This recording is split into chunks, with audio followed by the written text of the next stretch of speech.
MSW Media.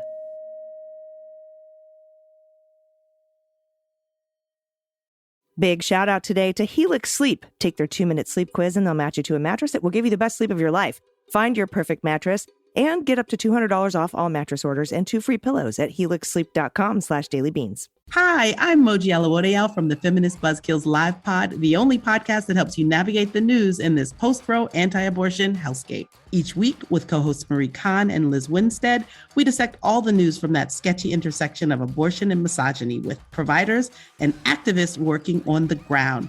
The cherry on top is we have amazing comedy guests who help us laugh through the rage. Feminist Buzzkills Live drops Fridays wherever you pod. Listen and subscribe, because when BS is popping, we pop off. News with swearing. Daily beans, daily beans. Daily beans, daily beans. Hello and welcome to the Daily Beans for Monday, January 16th, 2023. Today, the mysterious mystery of George Santos's money and what that reminds me of in the latest round of subpoenas from Special Counsel Jack Smith, some clarification on the Biden classified documents, the Trump deposition in the E. Jean Carroll case has been released, and the wife of an Iowa Republican has been arrested for voter fraud. I'm Allison Gill. And I'm Dana Goldberg. Hi, Dana. Hello. Happy Monday. Happy Monday to you. How's your weekend? I traveled most of the weekend, and then I was trying to also find a lost cat. And I know. I want to thank listeners and followers on Twitter. I had about a dozen, maybe 24 people reach out to me and say, hey, I'll chip in $10 for your reward for finding your cat. So I was like, all right, all these people want to chip in. So I set up a little GoFundMe so that they could. It's up to $3,000, Dana. That's amazing. You've got a good crew. That's how incredible everyone is. And if for some reason Bruce Willis just saunters in one day and the reward is not needed, I have said I'm going to donate that to a local animal shelter. And there is a local animal that I'd like to start taking care of and sort of sponsor this little guy. He's very cool. His name is Sasha. He's a gray and white kitty. He was following me around as I was shaking treats looking for Bruce. No. So I want to get him neutered and vaccinated and tested and flea dipped and all that stuff. So that's kind of what I'm, if we don't need the reward. And there's a lot of good people out there who might not take it anyway, but the money is going to go to help animals in need. So thank you all so much for that. That's really, really huge. So I'm in DC. Where are you? I am also on the East Coast. So we are both, coming to you in your ears, not live, but recorded from the East Coast. Yes. So it's very cold for us Californians. And it is indeed. I was very ill prepared with my hoodies and yoga pants. Oh, dear. In New York and DC. Oh, my gosh. But you know what? Despite where we are in the country, the news happens and we have a lot of it from over the weekend. So why don't we jump in? Let's hit the hot notes. Hot notes. All right, so we're going to kick this off with a little story about some interesting things that happened over the weekend. Some MAGA-minded folks might disagree and try to tell you that the number of classified documents found at Biden's Wilmington residence, changing from 1 to 5, is the biggest story of the weekend. But I have to disagree and say the biggest story is actually a 1-2 punch of treachery that seem like separate stories but have more in common than meets the eye, at least in legacy media, if you know what I mean. So first up, I'm sure most of you caught the segment on Alex Wagner about the George Santos thing, if that really is your name, sir, campaign money shell game that he plays. From the New York Times, a month before Santos was elected to Congress, one of his large donors received a call asking him to consider making another big contribution. The request came from a Republican loyalist calling on behalf of Redstone Strategies. Sounds awful lot like Treadstone from the Bourne Identity series, which was described in an email to the donor as an independent expenditure group that was supporting Mr. Santos's bid to flip a Democratic House seat in New York. The group had already raised $800,000 and was seeking to raise another $700,000, according to the email, which was reviewed by the Times. The donor came through. Days later, on October 21st, he sent $25,000 to a Wells Fargo bank account belonging to Redstone Strategies. 3 months later, Mr. Santos is now in Congress, but where's the donor's money? Where did it go? That's unclear. The FEC said it has no evidence that Redstone Strategies was registered as a political group, and there do not appear to be any records documenting its donors, contributions, or spending. It doesn't seem to exist. Imagine that. Put a pin in that, because I'm going to come back to something eerily similar. It has been marked. Thank you. Mr. Santos and his lawyer refused to answer questions about Redstone's fundraising efforts, but it appears that Santos was directly involved in at least one donor solicitation. He also has ties to Redstone Strategies, LLC, registered to an address in Merritt, Florida. In November 2021. And Mr. Santos, that's when he was preparing his second run for Congress. The firm listed DeVolder Organization, a company owned by Santos, as one of its managing officers. A company website describes that Redstone is being run by experters in marketing and others in politics. Experters. It seems like that could have been workshopped a little more. Maybe some proofreading there. Whose services in ad creation, communications, and fundraising will have value, quote, no matter if you are in a local race or if you are going to be the next president of the United States. Really? Congress and the president? Republican? Florida? Imaginary PACs? Something's ringing a bell. Yet, this firm's body of work, at least for candidates and committees that are required to file campaign expense reports, like by law, appears very limited. A timed search of campaign finance records uncovered payments from a failed House candidate on Long Island and two groups tied to New York legislative candidates. Yes, I put a little draw there on Long Island. It also shows a payment from a PAC called Rise New York, run by Santos's sister, Tiffany. Man, I think we're alone now. State records show that a group sent a wire transfer for $6,000 in April 2022 to Redstone Strategies. It listed Wells Fargo Bank branch on Merritt Island as its address. What? The murkiness around this fundraising operation, or operations on behalf of Santos, makes it very difficult to know whether any laws were broken. That's according to the Times. According to AG on the Daily Beans, it's fucking really obvious that he broke some laws. But a close examination of available records suggests Redstone may have skirted the law, they say. Yeah, they fucking did. An email to a donor described it as an independent expenditure committee under federal campaign finance law with the singular purpose of electing Santos. Such groups, known as PACs, can support candidates by raising vast sums of money far beyond strict campaign donor limits. But even so, there's still rules. You have to register with the FEC, and you can't coordinate directly with campaigns. But if this motherfucker solicited donations himself for this PAC that nobody can seem to find, that would be a crime. The FEC has no record of Redstone Strategies. The Daily Beast has reported Redstone Strategies, LLC of Florida had a connection to Santos, but the existence of a group operating under the name Redstone, raising large sums of money for his election, has not previously been revealed. I don't see a record by a committee of that name registered with the FEC, and our regulations would be if a political group raises more than $1,000 for the purpose of influencing a federal election, they'd be required to register with the FEC within 10 days. That's Christian Hilland, FEC spokesperson. The person who solicited the donor said he was asked by Santos in the weeks leading up to the campaign to approach donors, some of whom had already given the maximum allowed, to help coordinate their donations to Redstone. Coordinate. Coordinate is a very sticky word with the law when it comes to super PACs and candidates. Santos seems to have played a more direct role in at least one of the solicitation efforts. On Thursday, another large donor to Santos said he was asked in September to make a sizable donation to a similarly named group, Redstone Action. Interesting. And was told that other donors made six-figure contributions. That reminds me an awful lot of the Trump family lying about real estate value and even lying about how many condos sold in certain buildings. Remember when they were like, it's 90% sold out and it was like 20% sold out to entice people to buy more condos because it seemed like a popular location? That's called fraud. Manhattan DA Vance didn't prosecute him for that at the time. He's been let off the hook. Every single fucking time since forever. I know. Stephanie Miller keeps going, so what does AG think? This thinks there's going to be consequences and puts me on the spot every time. And I'm like, yeah, she still does. So do I.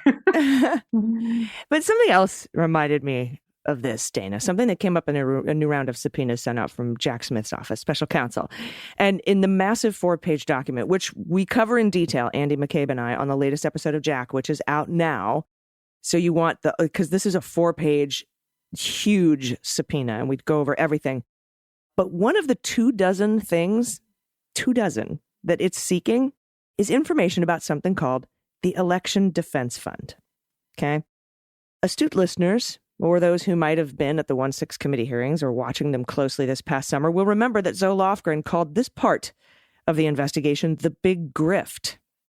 The day after the election, and 3 days before the race was even called for Joe Biden, the RNC and Donald started a 9-week email donation campaign, sometimes sending 25 emails a day to raise money for something called the Election Defense Fund. Only trouble is, no such fund existed, and the donor money ended up getting funneled into PACs that did end up spending it eventually on legal defense, but for the legal defense of January 6th seditious conspirators and witnesses against Donald Trump in multiple ongoing investigations. Does that sound familiar? Entity make donations that doesn't exist based on fraud that goes to PACs? I don't know. Just rings a bell. So anyway, this is also, some of those payments that came out of those PACs went to people like Passantino, who was representing Cassidy Hutchinson and told her to suborn perjury, in my personal opinion. So this is a very easy open and shut fraud case. It's being actively pursued by Special Counsel Jack Smith. And alongside the fraudulent elector scheme, I see a shift now, and so does Andy McCabe. The DOJ seems to be focusing really heavy on the fundraising and the fraud around the big lie, defrauding donors specifically. It's much easier to prove that kind of fraud than something like inciting a riot or seditious conspiracy. And it happened a lot in Trump world. Sidney Powell's PAC has been under investigation. The Save America PAC, the new subpoena, names 3 more PACs connected to Donald Trump and wants information on any that we might not have heard of or that you made up out of thin air. So it sounds like exactly what Santos was doing. And I would love for an investigator to find out if this is a Republican coordinated strategy anywhere in writing. So absolutely. And obviously it goes a lot under the law to intent. It's very hard to prove intent with the riot.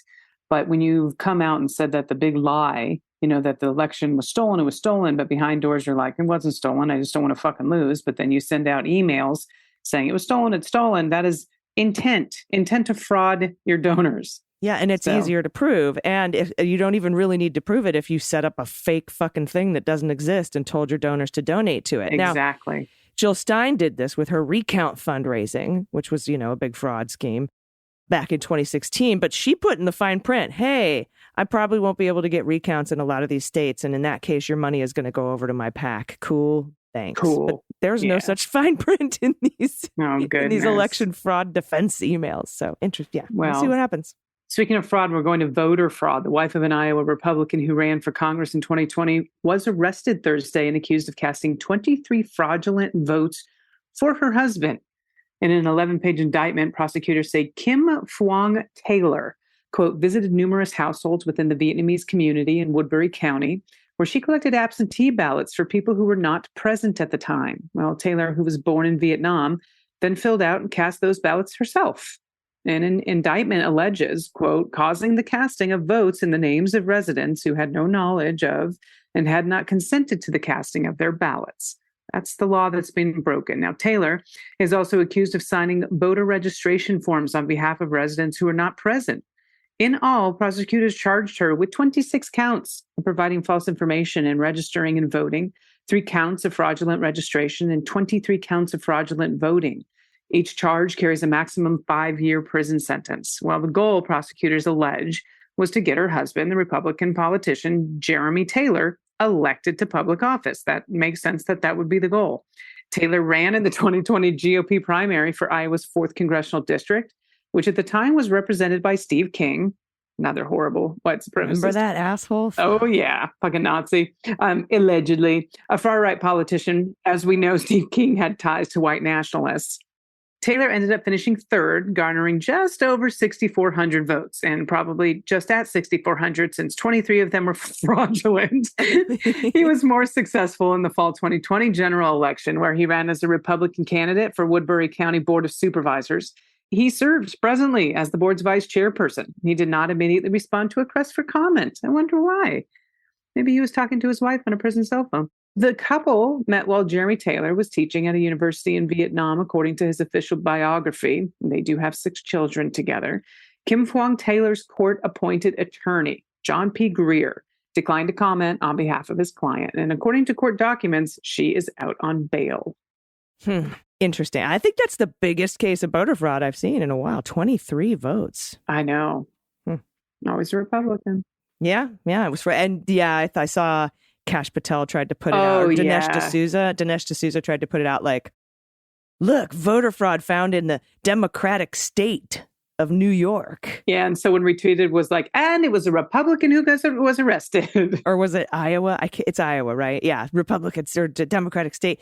And you're like, okay, first of all, that's not. And second of all, it was a Republican. Yeah, it was absolutely ridiculous. Yeah. He's like, here we go. Okay, dude, take it down a notch. Yeah. All right, next up. President Biden's lawyers found an additional classified document trove, quote unquote. I wouldn't call it a trove, but they found additional classified documents at his home in Wilmington, Delaware this week. The White House disclosed that Saturday. This is the latest in a string of revelations about the discovery of top secret government material that's now the subject of a Justice Department special counsel investigation by Robert Hur. And I have some concerns about Robert Hur, and you will hear them on the latest episode of the Jack podcast. Biden's personal lawyers initially found one document with a classified marking on Wednesday in a room adjacent to the garage, not next to his Corvette or whatever the fuck they're saying, and stopped searching the property because they do not have a security clearance. A White House lawyer with clearance then, Richard Sauber, arrived and found 5 more. So this wasn't like we did a thorough search and found one, and then we went back in and found 5 more. That's fucking fishy. No, they found one and said, whoa, we don't have clearance. Let's get a guy who has clearance to come down here and look. And they did. So they found 6. Now, because I have security clearance, I went to Wilmington, this is Sauber, to facilitate providing the document the president's personal counsel found on Wednesday to the Justice Department. While I was transferring it to the DOJ, officials who accompanied me, 5 additional pages with classification markings were discovered among the material with it, for a total of 6 pages. 6 at Wilmington. That's DOJ officials with me immediately took possession of them. So he had DOJ officials with them. So people who were like, why isn't the DOJ involved? Well, here they are. Also on Saturday, Bob Bauer, the president's personal attorney, released a public timeline of events regarding the discovery of classified documents at Biden's personal office and his Wilmington home in an effort to demonstrate cooperation with the Justice Department's investigation. Statement outlines various steps the lawyers have taken since last November when they discovered what the White House described as a small number of classified documents at the Penn Biden Center. The statements from Sauber and Bauer followed days of criticism directed at the White House for not being more transparent about the various discoveries of classified material. Bauer defended the Biden team for not being more forthcoming. First of all, dude is being too forthcoming, if you ask me. First, why Sauber didn't search everything back in May when the Department of Justice got a hold of classified from Trump's house is fucking beyond me. And second, why you didn't search everything and then tell us what you found instead of this drip, drip, drip of keeping the shit in the news cycle for exploitation. It makes it sound more salacious. Oh, he went in and there was 1, and he went in and there was 5 more, and he went in and then that's not what happened. And you're not going to be able to unspin it from the right-wing media. Just fucking search everything and then come out and say, we found 20. I don't understand. This is an unforced error, personally, in my opinion, on behalf of the Biden administration. I agree. By the way, the classified doesn't bother me as much as the way they're putting it out there. It is perfectly normal for a vice president and for a former vice president to have access to classified documents. And unless you're Trump, it's also normal for former presidents to have access to classified information. It happens a lot when current administrations, need or want to seek expertise from someone who's been there or has some papers or has done some work. Obama did it with Bush. It's very common to bring in past presidents and vice presidents and be like, what do you think about this? And they look at the classifieds and stuff. Now, Trump is different because Biden rescinded his access to classified briefings because he's a fucking treacherous maniac. But it's normal. It is normal for a VP or a former VP to have access to classified documents. And Andrew McCabe explains on Jack about the classified entourage. I didn't know about this. So any principal, like when Andy was head of the FBI and certainly a vice president, any principal director, like a big person in the government, has always surrounded by classified information and documents. And they have a team, like an entourage of security document specialists, handlers.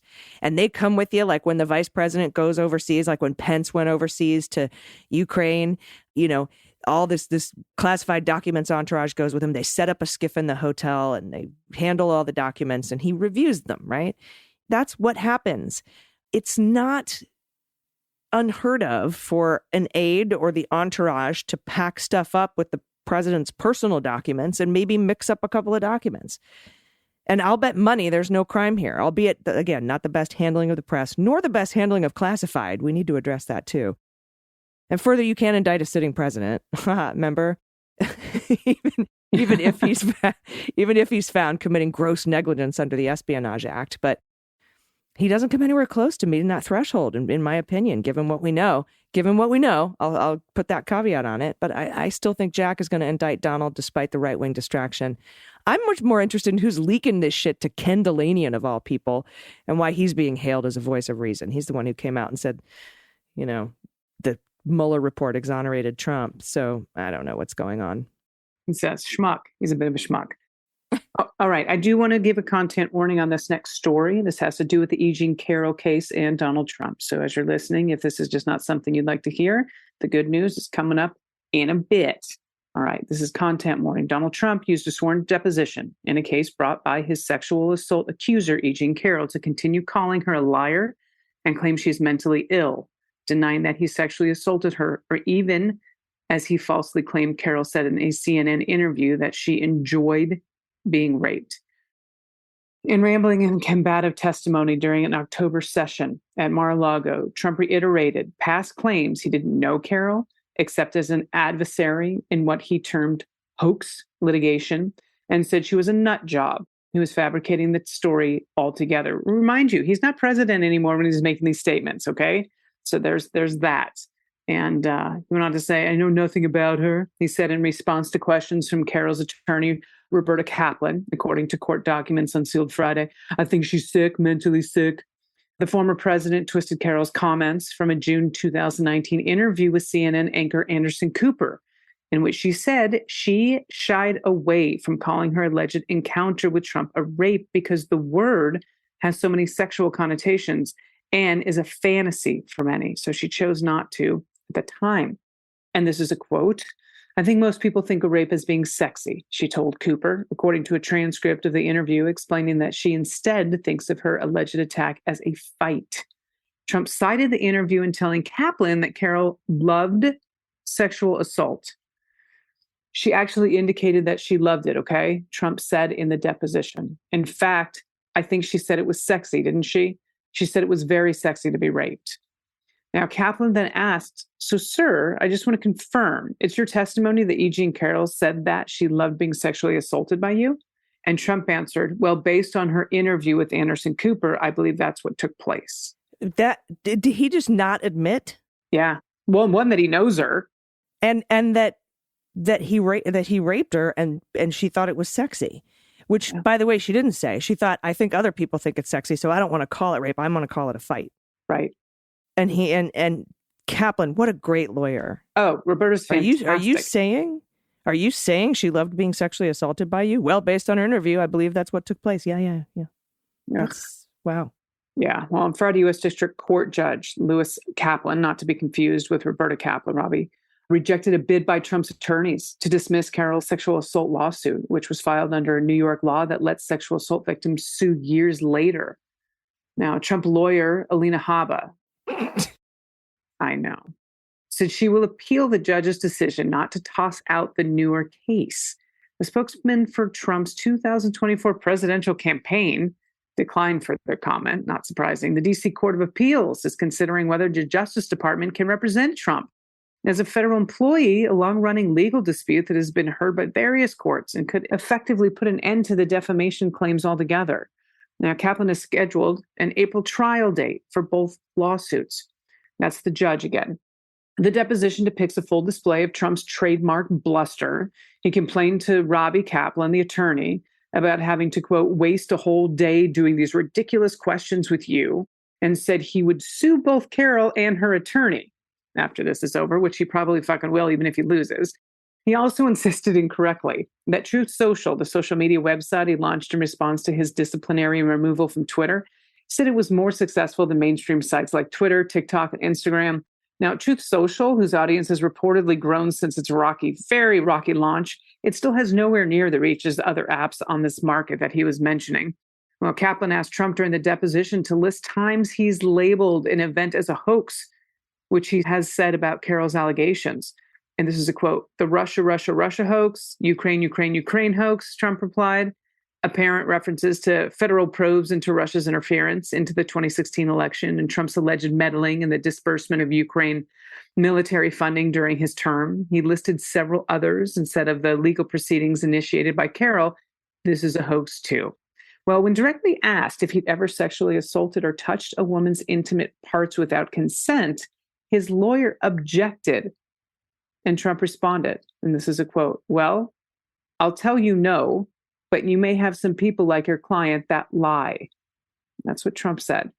Now, I recommend everyone read the deposition if you can stomach it. And with that answer, when that question was, have you ever touched a woman's intimate parts without consent?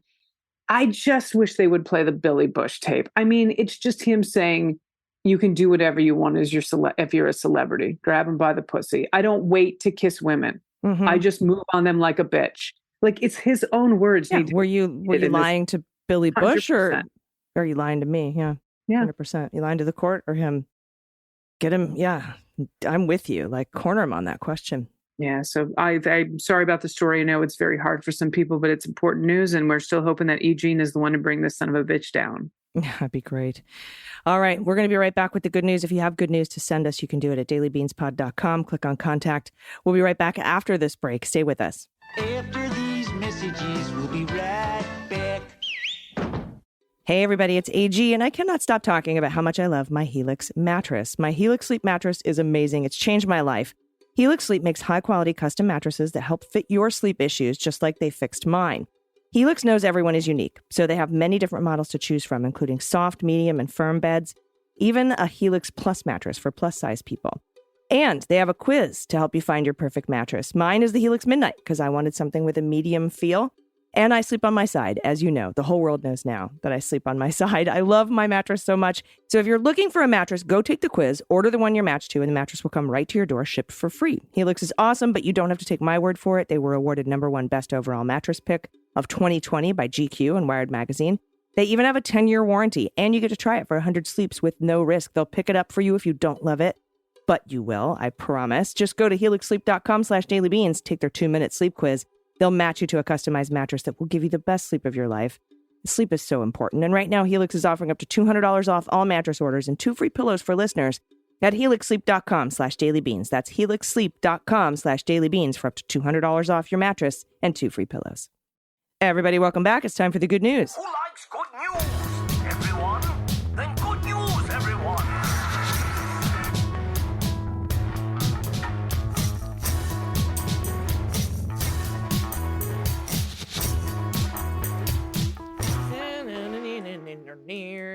Good news, good news. And if you have any good news, confessions, corrections, you want to play What the Mutt with us, where we try to badly guess what breeds are in your rescue pup. Or if you want to give a shout out to an adoptable pet in your area, or a shout out to a person you love, or a small business in your community, anything you want to do, send it in to us at dailybeanspod.com and click on contact. First up, from Ray, pronouns he and him. My good news is that the fuel pump replacement in my 2004 Jetta seems to have fixed the intermittent start issue, which keeps me on track for historical plates in about a year. It's definitely a classic. No touchscreens, stock AM/FM radio with cassette and CD support. A 5-speed manual transmission and an anti-theft device. This is a 2004 Jetta. Like, I had a boyfriend who drove one of these in high school. Okay, confession. No, I high school, I wish. It was 2004 was nowhere near when I went to high school. I just wanted to clarify I was joking. Confession from Ray. This is not that exciting and not the real reason I wrote you. I just wanted to gift an inside joke that you meant to make, but somehow ended up in my head instead of your head. No Panews is good Panews with Allison Panute. Remember No Gnews is good Gnews? I do. Yep. I also have a label I think deserves repeating. Maine Extreme Republicans. Everyone was bending over backwards trying to figure out how to differentiate the extreme MAGA from the Maine Extreme Republicans. The phrase, it makes it easy without accidentally mistaking them for lesser evils. For pet tax, I give you a cat in a box. Luna likes to be vacuumed. Actually, really, she follows us around when we clean and begs to be vacuumed. Oh my goodness. Look at this. Oh, kitty in a box. Kitty in a waffle box. Waffle box. Eggo chocolate chip waffles. Right? Thank you for that. Cool 2004 Jetta story. And also, no Panews is good Panews with Allison Panute. I like it. Good joke. And Maine extreme Republicans. I think we can, that seems workable, right? I think it's a mouthful, but we'll get it out. We'll get it out. All right. This is from Kathy S. Pronouns she and her. Hello, Leguminati. It delights me every time you air the attack style negative ad about They Might Be Giants' long delayed current tour. The good news here is in my part of Florida is that my friends and I will finally see them live again in March after 5 long years since they were here. Best band in the world, provably, in my opinion. Thanks for appreciating them. My goodness, Dana. And included the link in this is the theymightbegiants.com show. So we've got the schedule. And yes, I agree. I think it's one of the best bands. AG obviously agrees with that too. Some of my favorite songs are from They Might Be Giants. It's still one of my most amazing moments, like in my whole life, when we were just starting and I found out that they had done a dial-a-song about our podcast. And so good. That's like I used to call in to dial a song. My parents were like, what is this toll charge? Back when you had to like pick up an actual telephone from a landline and call things, and long distance, now it's like it costs money to dial outside of your area code. Think about that. Think about all the people who you call that aren't in your area code and how you just have to pay for that. Yep. Bananas. All right. Next up from Kat, pronouns she and her. Here's a picture of, it's a baby picture for Dana. A picture of my newborn daughter from January 9th, 2023. We've gotten the habit of listening to all of your podcasts. Jack, Clean Up on Aisle 45, Daily Beans, during our early morning snuggle times. Look at, the burrito. I may or may not have a little snow hat like the little tiniest beanie on this tiniest baby. So cute. And by may or may not, I definitely do. You definitely do. Yes. I'm going to go ahead and take the next one too. Go for it. From Elizabeth, pronouns she and her. Hi, Allison and Dana. I've been listening to your podcast since the kitchen days. I enjoy and appreciate everything you do. I'm a Canadian senior citizen. I was never really interested that much in U.S. politics, or Canadian for that matter, until Donald, as Mary prefers, became president. So unbelievable that happened. Anyways, I finally became a patron last year when I was able to afford it, so I could see the good news pictures. So worth it. Thank you. I usually listen to your podcast sometimes the second time when I take my dog Murphy for his afternoon walk. He knows it's time and gets excited when he hears the intro. We're Pavlovian now. Cute. I've attached a picture of him. He's a schnoodle. While I was visiting my daughter in BC this past, I guess, week probably, we passed by a coffee shop, The Hard Bean in Port Moody. And I just had to get my daughter to snap a picture for me.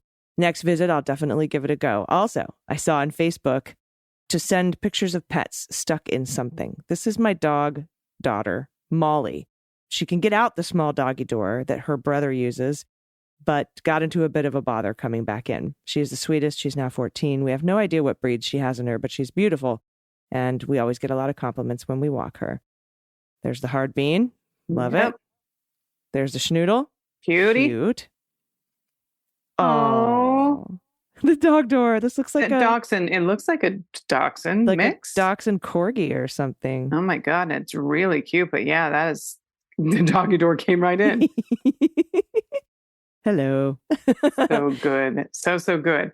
All right. Mr. Holbeida, pronouns he and him. Hey, Beans Queens. Love following the show. You gather the news I care about in one place and keep me informed.